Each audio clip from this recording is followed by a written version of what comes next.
पुणी खसला सुना दर आपण आसीगला बड़ खुशी खबर। जदि आपण मैंने भी सुना रूपा किणापी चाहूबे तेज जाणी रखु उभय 22 कैरेट 24 कैरेट दाम रे ओडिशा मूल्य रे ह्रास देखा मिली।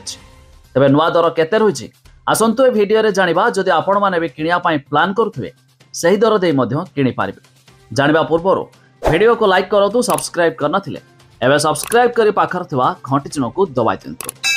तेज जाणी रखु आम ओडिशा मूल्य अर्थात राजधानी भुवनेश्वर आज सुना दाम रे 10 ग्राम प्रति 2600 टंका ह्रास देखा मिली। तेज शुद्ध सुना 24 कैरेट दाम रे 10 ग्राम प्रति 75,450 टंका रही बेले 22 कैरेट दाम रे 10 ग्राम प्रति 73,680 टंका देखा मिली। सेहीपरि MCX अर्थात मुंबई मल्टी कमोडिटी एक्सचेंज रे आज भी सुना दाम रे 1800 टंका ह्रास देखा मिली 10 ग्राम प्रति।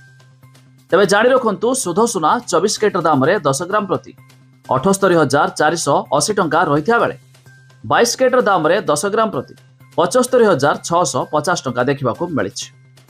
यह छड़ा दिल्ली सरफा बजार में आज भी सुना दाम आंशिक मात्रा अर्थात 10 ग्राम प्रति 1200 टंका ह्रास देखा मिली। तेज शुद्ध सुना 24 कैरेट दाम रे 78,280 टंका रही बेले 22 कैरेट दाम रे 10 ग्राम प्रति 76,720 टंका देखा मिली। सेहीपरि रूपा 1 किलोग्राम पिछा 95,000 टंका पहुंची जाए। तेज जदि आपण मैंने उभय सुना और रूपा किणापी प्लान करुवे तेज यही दर दे किपारे। विशेषज्ञ मैंने यह भी सूचना देउथिले किछि दिन पूर्व कि सुना 56,000 टंका पर्यंत खसिबो। हेले आमे समस्ते अपेक्षा करिबा कि सुना दर आउरी खसिबो ना बढ़िबो। तबे आपण माने केउ जिल्लारू भिडियो देखुचंती ता निहाती कमेंट करी जणाइबे।